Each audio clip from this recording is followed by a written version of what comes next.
저는 2005년 방에 드러눕고 중얼거렸습니다. 죽으면 죽는 거지. 여러분, 저는 오늘 한 가지 고백을 먼저 드리려고 합니다. 저는 2005년 어느 겨울밤 방바닥에 드러누우면서 이렇게 중얼거렸습니다. 에라, 모르겠다. 죽으면 죽는 거지. 그 순간이었습니다.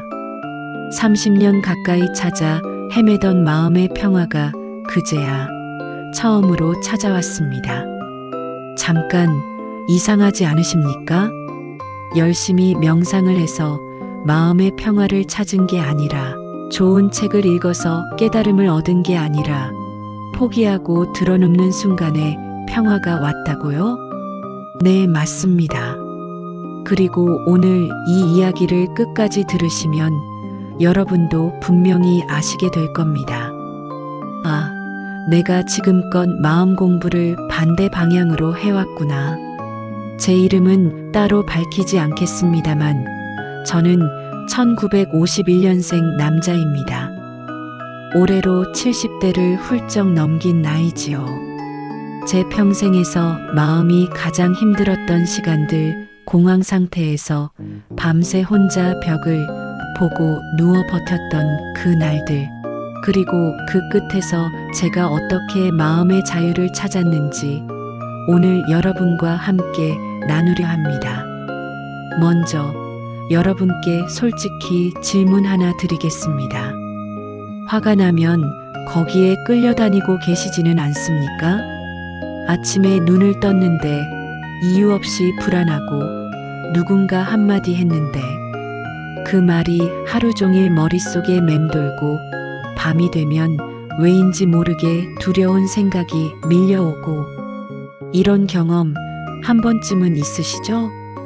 혹시 이런 분도 계실 겁니다. 책도 읽어봤습니다. 명상도 해봤습니다. 심호흡도 해보고 상담도 받아보고 유튜브 영상도 수십 개를 봤습니다. 그런데도 왜 어떤 밤은 여전히 마음이 무너지는 걸까요? 오늘 저는 그 이유를 알려드리겠습니다. 그리고 해결책도 함께 드리겠습니다. 단, 오늘 제가 말씀드리는 내용은 여러분이 지금껏 들어왔던 마음 공부 이야기와 정반대일 수도 있습니다. 그래서 처음에는 좀 당황하실 수 있어요. 하지만 끝까지 들어주세요.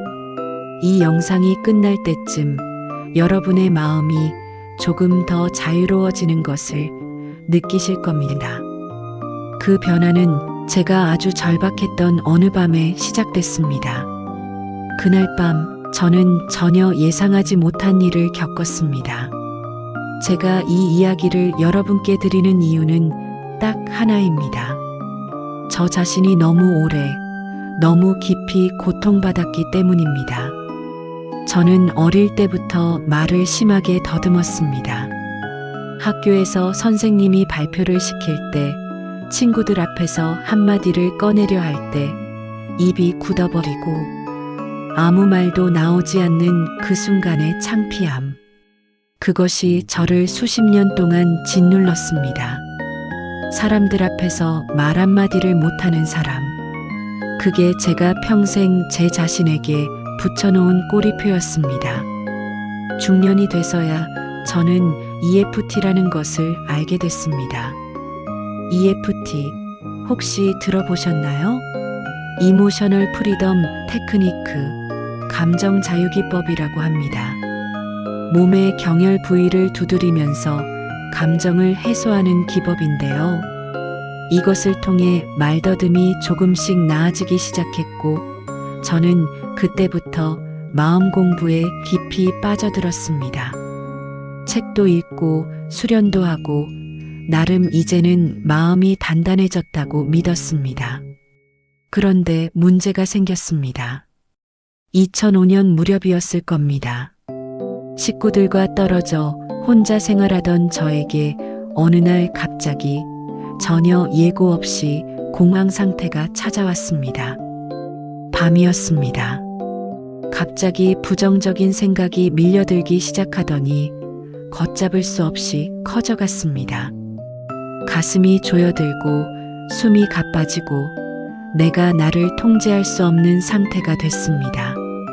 여기서 잠깐 공황장애를 경험하신 분들이라면 이 감각을 아실 겁니다. 의학적으로 공황 발작은 이렇게 설명됩니다. 교감신경이 갑자기 과활성화되면서 뇌의 편도체, 즉 위험감지센터가 오작동을 일으킵니다. 실제 위험이 없는데도 몸은 지금 죽을 것 같은 위험 상황으로 인식하고 심장이 빨라지고 호흡이 가빠지고 근육이 긴장합니다. 이것을 뇌과학에서는 편도체 하이제킹 에미그달러 하이잭이라고 부릅니다. 이성적인 전두엽이 감정 뇌에게 납치당하는 상태라고 보시면 됩니다. 그런데 저는 그 당시 그런 개념조차 몰랐습니다. 그냥 무서웠습니다. 밤이 무서웠습니다. 그 공황 상태가 한번 오고 나서부터는 다음날 밤도 그 다음날 밤도 오늘 밤에 또 오면 어떡하지? 라는 두려움이 앞서기 시작했습니다. 그렇게 저는 밤을 무서워하는 사람이 되었습니다. 더 무서운 건 이것이었습니다. 제가 이미 마음 공부를 꽤 했다는 사실이었습니다. EFT도 알고 마음 다스리는 책도 읽고 나름 수련도 해봤는데 막상 공황이 오니 그게 아무 쓸모가 없었습니다. 그때 드는 생각이 뭐였을까요? 내가 지금까지 한 게 전부 헛것이었나? 이 질문이 저를 더 깊은 절망으로 몰았습니다. 혹시 여러분도 이런 경험 있으신가요? 분명히 책도 읽고 명상도 하고 노력도 했는데 막상 힘든 상황이 닥치면 허물어지는 경험. 나는 왜 이럴까? 하는 자기 혐오. 나는 마음이 약한 사람인가 봐 하는 자책. 지금 이 영상을 보시는 여러분 중에 분명 그런 분들이 계실 겁니다. 미리 말씀드립니다. 당신이 약한 게 아닙니다. 방법을 잘못 배운 겁니다. 그 이야기를 지금부터 시작하겠습니다. 열심히 하면 될 줄 알았는데 왜 저는 더 힘들어졌을까요? 공황이 오기 시작하면서 저는 더 열심히 했습니다. 인터넷을 뒤지고 책을 사고 마음을 다스리는 방법, 불안을 없애는 법, 명상으로 공황 극복, 이런 키워드로 밤새 찾아다녔습니다. 그리고 찾은 방법들을 열심히 실천했습니다. 호흡법, 명상, 긍정확언, 일기 쓰기, 산책, 어디서 이렇게 하면 된다고 하면 다 해봤습니다. 그런데 이상했습니다. 하면 할수록, 노력하면 노력할수록 오히려 더 예민해지는 것 같았습니다. 왜 그랬을까요? 이제 저는 그 이유를 알고 있습니다. 그리고 이것은 신경과학으로도 설명이 됩니다. 심리학의 하얀 곰 실험이라는 유명한 연구가 있습니다. 미국 심리학자 데니얼 웨그너가 1987년에 한 실험인데요. 사람들에게 이렇게 말합니다. 앞으로 5분 동안 절대로 하얀 곰을 생각하지 마세요. 어떻게 됐을까요? 실험 참가자들은 오히려 평소보다 훨씬 더 자주 하얀 곰을 생각했습니다. 이것을 아이러니 과정 이론 아이라닉 프로세스 시리라고 합니다. 무언가를 생각하지 말자고 애쓰는 바로 그 행동이 오히려 그것을 더 자주 의식하게 만든다는 겁니다. 여기서 잠시 혹시 여러분도 열심히 마음 공부를 했는데 오히려 더 힘들어진 경험 있으신가요? 댓글로 알려주세요. 저도 똑같이 했습니다. 불안하지 말자. 공황이 오지 말자. 마음을 다스리자. 이렇게 애쓰면 애쓸수록 제 뇌는 불안, 공황, 부정적 감정에 더 집중하고 있었던 겁니다. 이것은 마음 공부를 오래 하신 분들 사이에서도 종종 벌어지는 일입니다. 명상을 오래 했는데 오히려 더 예민해지신 분, 긍정적 사고를 열심히 훈련했는데 부정적 생각이 더 크게 느껴지는 분 혹시 계시지 않습니까? 그것이 당신이 잘못하거나 의지가 약해서가 아닙니다. 방향 자체가 틀렸던 겁니다. 전통적인 마음 공부 방식의 함정은 이것입니다. 감정을 없애자. 부정적 생각을 떨쳐내자. 마음을 비우자. 이것이 목표였습니다. 그런데 뇌는 이렇게 작동하지 않습니다. 현대 신경과학에서는 이것을 이렇게 설명합니다. 감정을 억누르려 하면 뇌의 편도체는 오히려 더 활성화됩니다. 억압된 감정은 사라지지 않고 잠재의식 깊이 저장됩니다. 그리고 예상치 못한 순간 더 큰 폭발로 터져 나옵니다. 그러면 어떻게 해야 하느냐? 그 답이 바로 제가 2005년 그 밤에 발견한 것입니다. 그런데 그 답이 정말 여러분을 놀라게 할 겁니다. 왜냐하면 그 답은 더 열심히 하는 것이 아니었거든요. 오히려 정반대였습니다. 잠깐 여기서 멈추겠습니다. 계속 들어주세요. 지금부터가 진짜입니다. 저는 그날 밤 포기했습니다. 그런데 바로 그 순간이 제 인생이 바뀐 순간이었습니다. 공황이 반복되던 어느 날 밤이었습니다. 그날도 어김없이 부정적인 생각이 밀려들었습니다. 저는 버텨보려 했습니다. 마음을 다잡아 보려 했습니다. 호흡을 가다듬어 보려 했습니다. 그런데 그날은 도저히 안 됐습니다. 몸도 마음도 너무 지쳐 있었습니다. 그래서 저는 그냥 드러 누워 버렸습니다. 그리고 이렇게 생각했습니다. 에라, 모르겠다. 최악의 경우 죽기밖에 더 하겠나. 저는 죽었다고 생각하고 누워버린 겁니다. 그런데 그 순간 놀라운 일이 일어났습니다. 마음이 고요해졌습니다. 단 몇 초 만에 그 거대하게 몰려오던 공황이 스르르 힘을 잃었습니다. 저는 그 순간 정신이 번쩍 들었습니다. 아, 이거구나.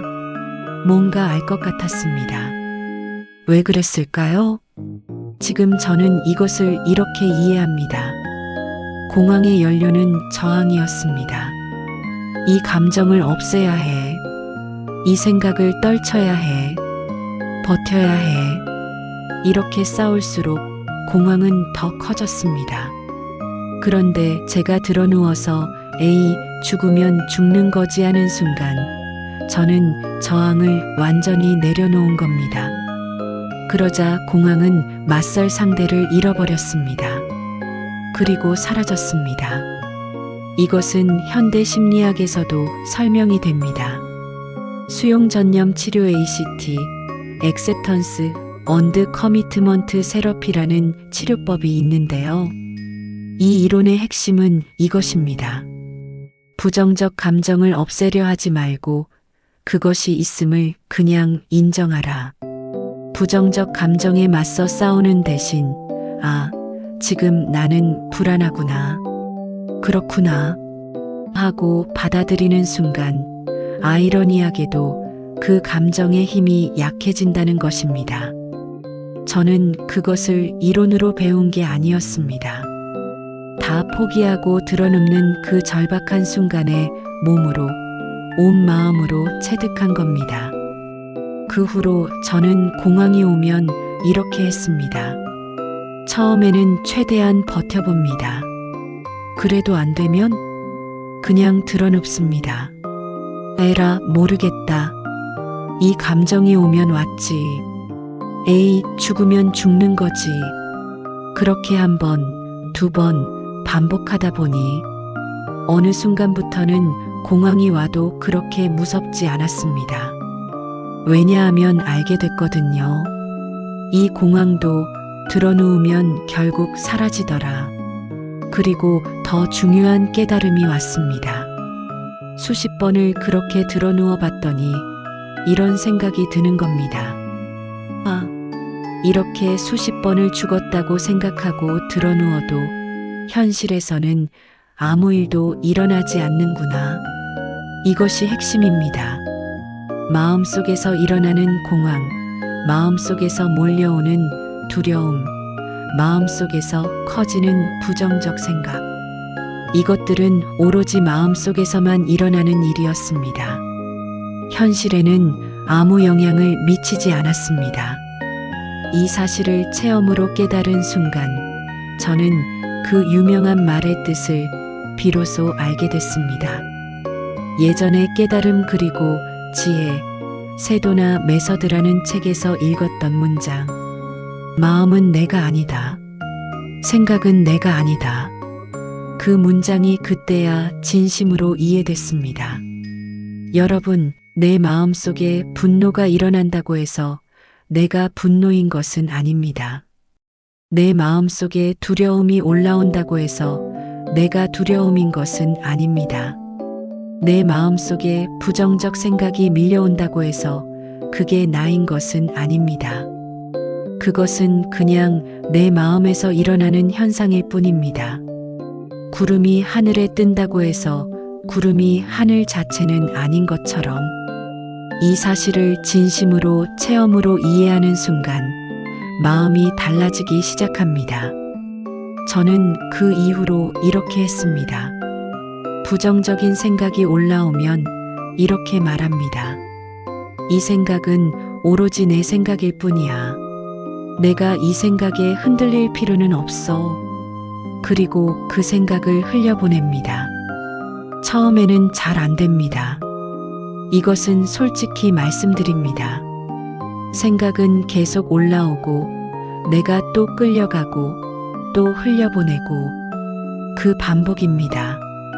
그런데 이것이 마음의 근육을 키우는 과정입니다. 신경과학에서 신경가소성 NEUROPLASTICITY라는 개념이 있습니다.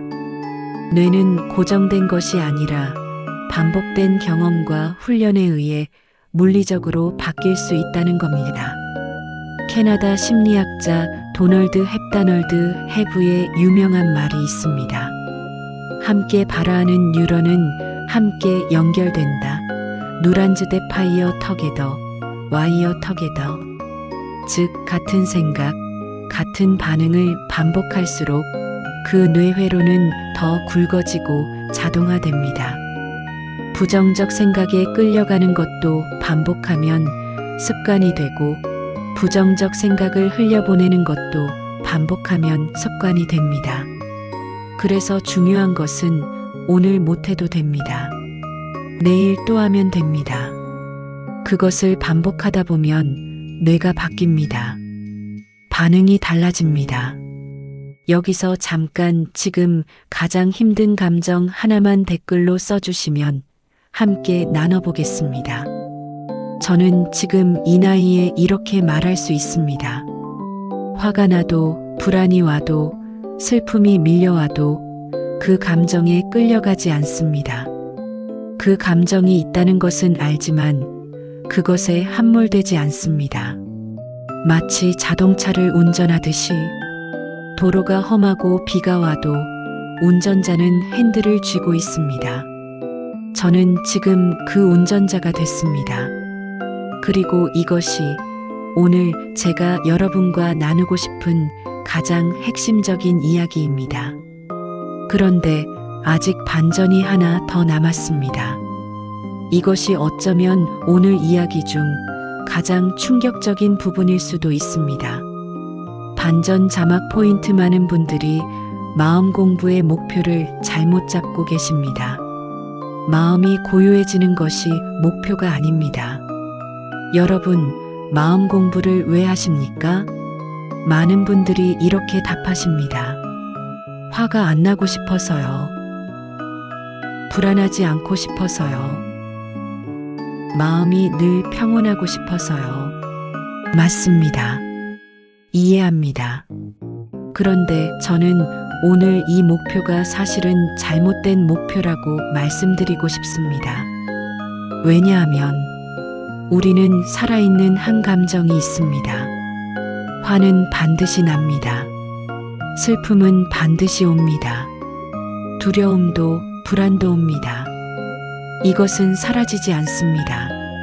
살아있는 한 감정은 계속 옵니다. 그런데 많은 사람들이 마음 공부를 하면서 이렇게 생각합니다. 언젠가 수련이 깊어지면 감정에 흔들리지 않게 되겠지. 언젠가 깨달음을 얻으면 화가 나지 않게 되겠지. 그래서 그 목표를 향해 열심히 합니다. 그런데 이게 되지 않아요. 왜냐하면 그건 인간의 본성이 아니기 때문입니다. 뇌과학적으로 볼 때 감정은 인간이 생존하기 위해 수백만 년에 걸쳐 발달시킨 가장 근본적인 시스템입니다. 두려움이 있기 때문에 위험에서 피합니다. 분노가 있기 때문에 불의에 저항합니다. 슬픔이 있기 때문에 소중한 것을 알아봅니다. 감정은 없애야 할 결함이 아니라 인간이 인간으로 살아가기 위한 필수 기능입니다. 그러면 마음 공부의 진짜 목표는 무엇이어야 할까요? 저는 이렇게 생각합니다. 감정이 없어지는 것이 아니라 감정이 와도 내가 그것을 운전할 수 있는 것. 이 차이가 엄청납니다. 한번 생각해 보세요. 자동차를 운전할 때 도로 위에 차들이 없어지기를 바라지는 않습니다. 비가 오지 않기를 바라지 않습니다. 신호등이 사라지기를 바라지 않습니다. 도로 위의 모든 변수들은 그냥 있습니다. 중요한 것은 그 모든 것들 앞에서 내가 핸들을 쥐고 있느냐는 겁니다. 마음도 마찬가지입니다. 감정이라는 도로 위에서 생각이라는 차들이 오가는 그 공간에서 내가 핸들을 쥐고 있어야 합니다. 화가 와도 핸들은 내가 쥐고 있고, 불안이 와도 핸들은 내가 쥐고 있고, 슬픔이 와도 핸들은 내가 쥐고 있는 것. 이것이 마음 공부의 최종 단계입니다. 이것이 마음의 대자유입니다. 그리고 이 경지에 도달하면 아주 신기한 일이 일어납니다. 화는 나지만 그 화에 지배당하지 않습니다.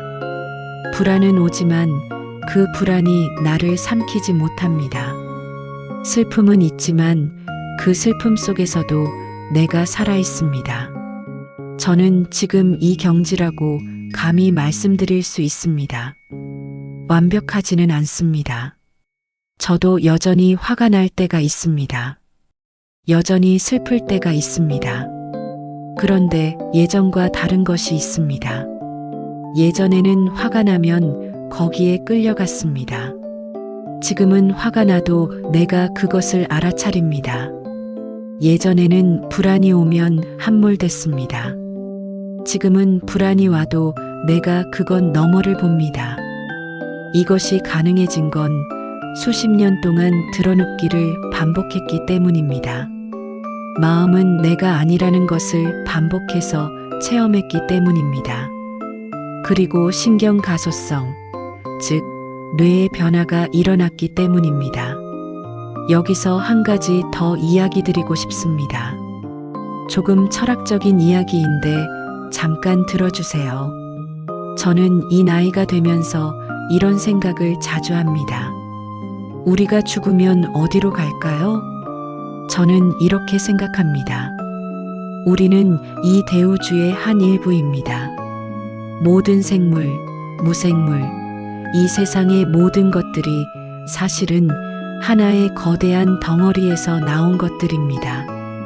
어떤 이들은 그것을 신이라고 부르고, 어떤 이들은 제로 포인트 필드라고 부르고, 어떤 이들은 우주의식이라고 부릅니다. 그 세계는 이렇다고 저는 생각합니다. 완전합니다. 병들거나 시들지 않습니다. 거기에는 시기도 탐욕도 증오도 없습니다. 오로지 사랑만이 있는 세계입니다. 그런데 중요한 것이 있습니다. 그 세계는 우리가 죽어야만 갈 수 있는 곳이 아닙니다. 마음의 자유를 얻으면 살아있는 동안에도 그 세계에 가까워집니다. 우리가 부정적 감정에 끌려다닐 때 우리는 그 대우주의 세계에서 멀어집니다. 우리가 감정을 알아차리고 그것을 조종할 수 있을 때 우리는 그 세계에 한 발 더 가까워집니다. 그래서 마음 공부는 단순히 내가 덜 힘들어지기 위한 것이 아닙니다. 마음 공부는 우리가 우리의 본래 자리로 돌아가는 과정이기도 합니다. 이것이 제가 70년 넘게 살면서 깨달은 마음 공부의 최종 종착지입니다. 자, 이제 조금 더 구체적인 이야기를 해드리겠습니다. 알겠는데, 그래서 어떻게 하면 됩니까? 이 질문에 답을 드리겠습니다. 첫 번째 단계는 내 감정과 생각을 관찰하는 연습입니다. 화가 나면 화가 났다. 고 알아차리는 것.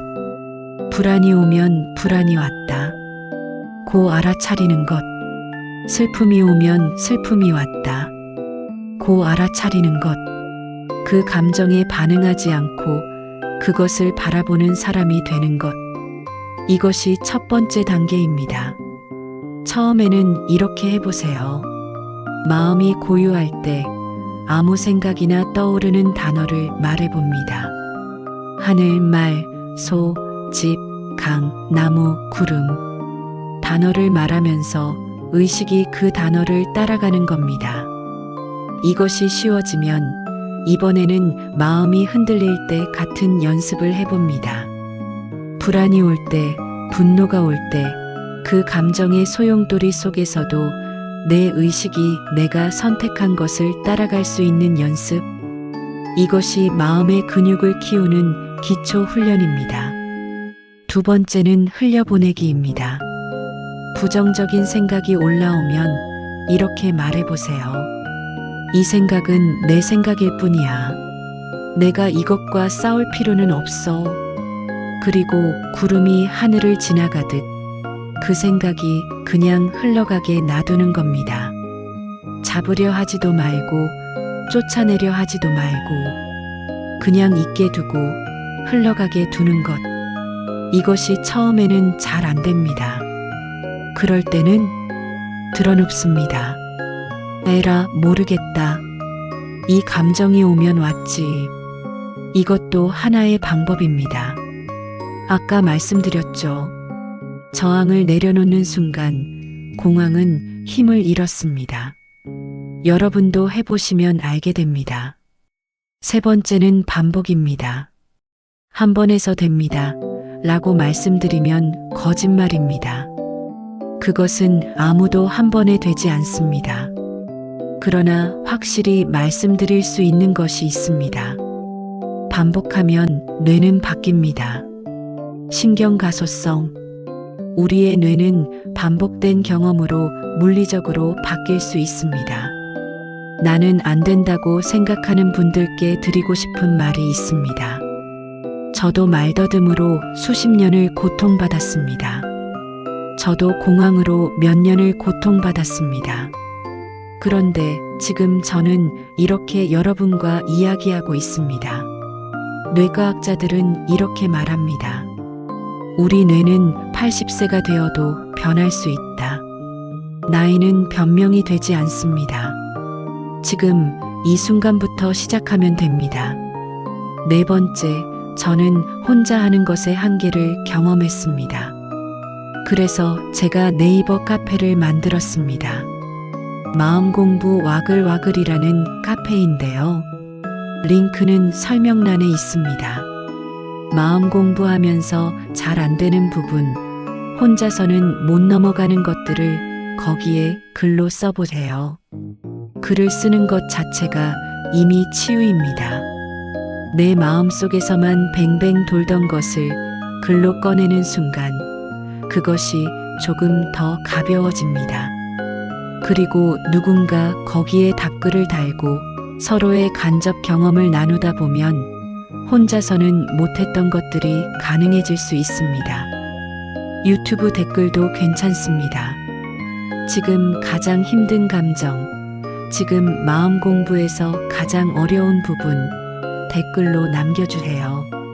저도 답하겠고 다른 분들도 함께 공유하며 나눌 수 있을 겁니다. 여기서 잠깐 오늘 가장 와닿은 말 하나만 댓글로 남겨주세요.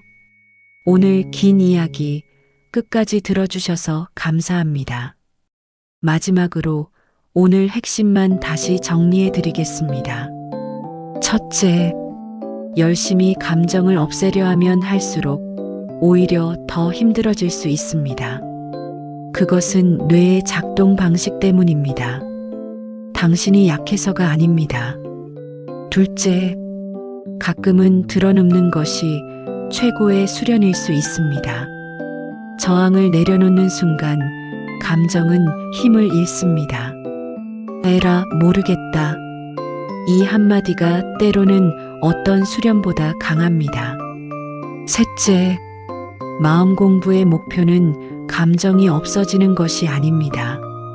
화가 나도 불안해도 내가 그 감정의 운전자가 되는 것, 핸들을 내가 쥐고 있는 것, 이것이 마음의 대자유입니다.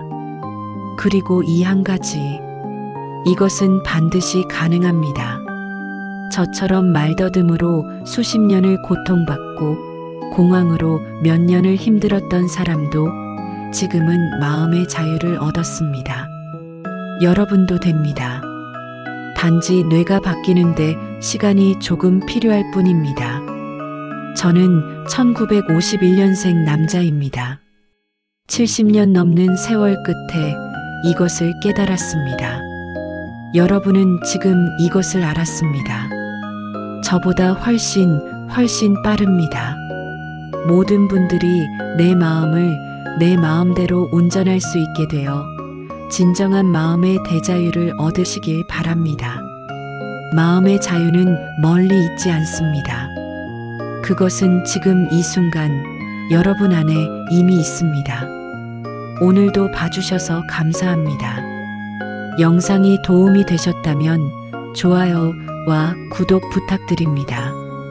그리고 지금 마음이 힘드신 분 댓글로 남겨주세요. 우리 함께 나눠봅시다.